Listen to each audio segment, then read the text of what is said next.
recently crowned the Dancing on Ice champion of champions and has been out in the States filming a documentary called 7 Days with Ray Quinn. Ray is on the line now. Hello, Ray. Hi, mate. How are you? Yeah, no, I'm really, really good. Thanks very much. Were you always someone who could ice skate, or was it something you had to learn for the show? Oh, for the show. It was a challenge, mate.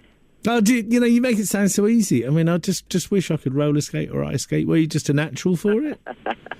Yeah, I suppose so, mate. No, I just it was a job to me, and I wanted to conquer and win, and I did. So thank God for that. Well, you always seem like you're in control of whatever's going on, because sometimes people. Yeah, it's all a mirage, mate.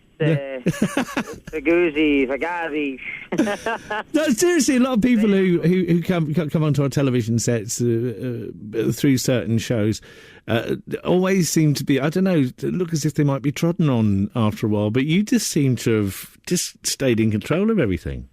Oh, thanks, mate. Yeah, no, as I said, I mean, I've been very lucky in my career so far to have done so many different variety of things to keep me occupied and certainly, pay the bills. But as far as I'm concerned right now, I'm just going back to the music and where it all began.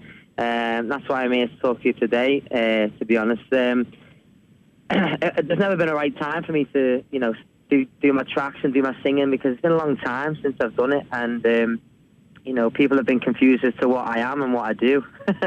And it's all right, yeah, I'm not an ice dancer, and, it was a gig for me, it was a job, and I loved it, and did my best and won, and walked away from it. Whereas my passion, my inspiration has always been music. So I'm almost having to start again, really, with the music side of it. But I've got a mini tour coming up, and I've got a single hopefully out this year, and my album next year. So I've been over in New York recording with a fantastic producer. And me and my manager have been working really hard to get the message out there. What do they think of you over in the States? Do they love you? Well, I mean, my producer certainly does. Because, he's a really great guy. There's a producer called David Fink, and he's produced for George Michael, Rod Stewart. I mean, he's got an amazing CV.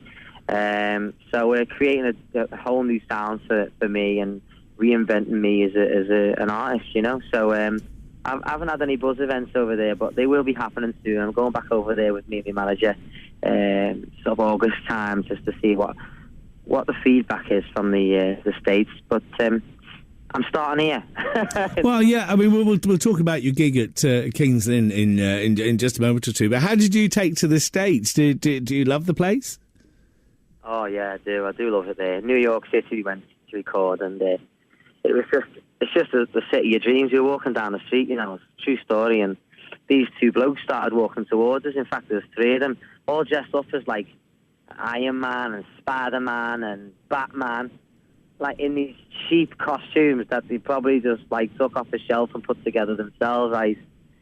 And I was like, all right, lads, what you up to? And you were like, man, we're actors, trying to make some money. And he said, you want to get a photograph? You can give us some money, I went, yeah, mate, I tell you what, you've made my day. And I posted a picture on Twitter. Me with these lads just living the dream. I have seen Spider-Man in New York before now, just posing for photographs with all the kids. But there was one question is he can't be doing it for money there and then on the sidewalk, because there's nowhere for him to put his money. Well, the thing is, for me, like walking down the street and seeing Spider-Man and a hat on the floor and whatever, cool. But these three lads that just took a chance. They obviously have a dream, just like we all do. And they're thinking, well, I want to go out and be creative and do something so as that I can live my dream. He said, come on, man, money's tight, we got to be creative. And I thought, good for you, lads. And there is, I don't know if he's still there, the Naked Cowboy I've mentioned before on this show. There's a fella in his pants and Stetson and playing a guitar. Have you seen him? No, I haven't, but I reckon it would have been too hot. I mean, he would have a really burned bum, I'm sure. Now, when we're sort of in that sort of area, you've been doing a little bit of working out, I think. No, I've been going to the gym, but of late I've just been so busy in and out the studio and whatever, and performing and gigs and just creating some sort of buzz for myself. I haven't had a chance, but I've been back on it and that. And I've had ITV following me this week. I can't really say much about what it is, but Yeah. Were you able to relax with the film crew following you around making a documentary? Yeah, I mean, I was. You know, we got through a lot. It was an emotional week, and it's going to be a great watch. You know, but I'll leave that up to ITV to explain about all that. It's not my gig, but yeah, I mean, it was good fun. But I mean, there's been so much going on right now. My head is crazy busy, but I've been working with some amazing people. I've not only got a great manager looking after me, but I've got, you know, Linda Lewis, who's written a song for me, hopefully going to play shortly for you. What, Linda Lewis? Linda Lewis is, yeah, and Shirley Lewis is his sister, and she's, of course, married to Luke Goss. And I was supposed to play with Matt in Vegas with this connection. I will do one day, but unfortunately it wasn't well at the time. I'd have turned up, and unfortunately got cancelled when I was over in New York, which is a shame, but we sent them all our best and whatever, but hopefully it'll happen again.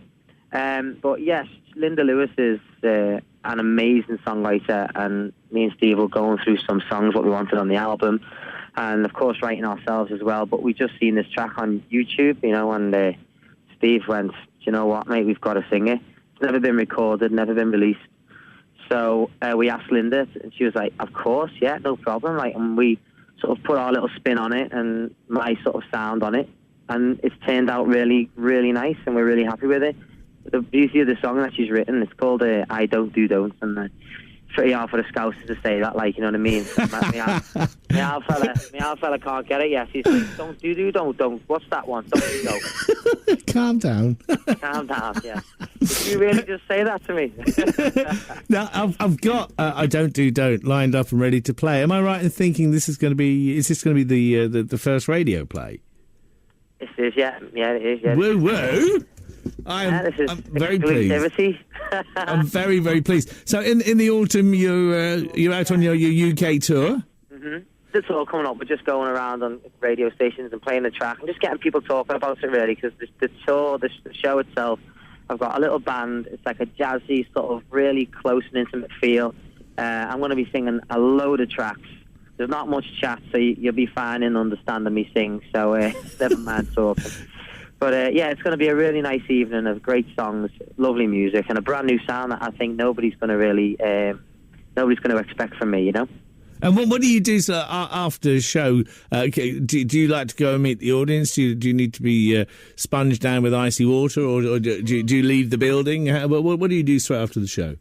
I have a little, I don't know, let's go and see. I'm on a buzz, you see, after the gig. I mean, like, the best advice I've ever been given is once to say, you know, I was once in LA when I was first recording my first album, and this guy said, "I love what you're doing, kid. I really do." I went, "Oh, thanks, mate. Cheers." And he went, "But one thing I want to say to you." I went, "Go ahead, mate." He said, "There's two things in life." He said, "There's two things in our business, in our life, our line of work." He said, "One is show, and the other one's business." He said, 90% of the time you're dealing with your business, but the other 10% is your show."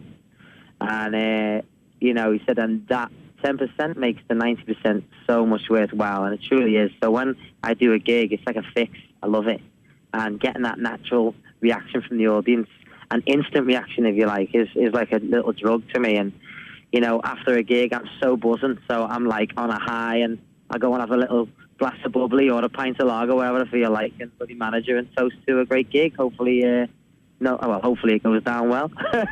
Well, if I see you then at the Kings and Corn Exchange on the 16th of October, I'll buy you a pint then. Oh, yeah. All right. That's a good lad. Sounds good, yeah. And a bag of pork scratchings. I'm on a diet now. You can't do that. I can have a light beer. We had a look. The producer and I just had a look at images on online, and I'm well sick of what you've done. How dare you look that good, you horrible man. Ray, thanks for joining us on the programme. Thanks, mate. Yeah, cheers. And listen, if anyone wants any more details, just before I go, just put it out there. If you go online, there's some promotional videos with little clips of my other tracks that I've done, so they're exclusives too, on the website, and you can buy tickets online as well at rayquinn.co.uk. Brilliant speaking to you. Hopefully we'll get you in the studio face to face one of these days soon. For the time being, Ray, thank you. Nice one. Take Enjoy. Care. Bye-bye.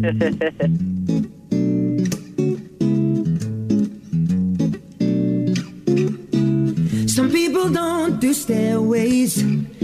Some people don't do buses. They got to do it their way. I don't know what all the fuss is. I don't when it comes down to you. I don't 'cause I do.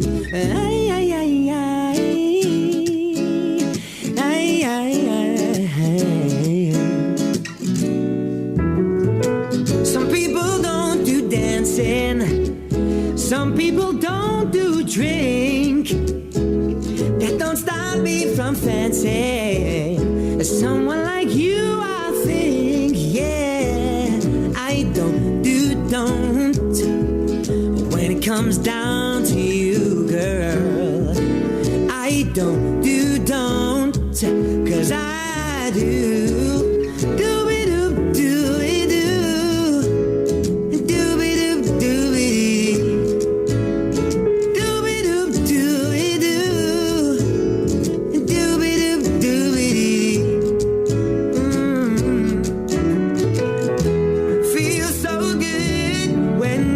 Together, yeah. It's written in the stars, we can make it forever. Yeah, yeah.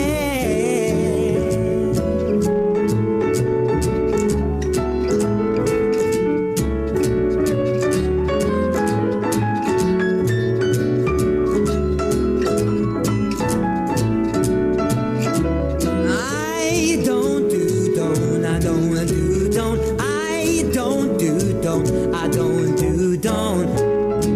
when it comes to you, baby. Whoa, don't. I said I don't I don't because I do.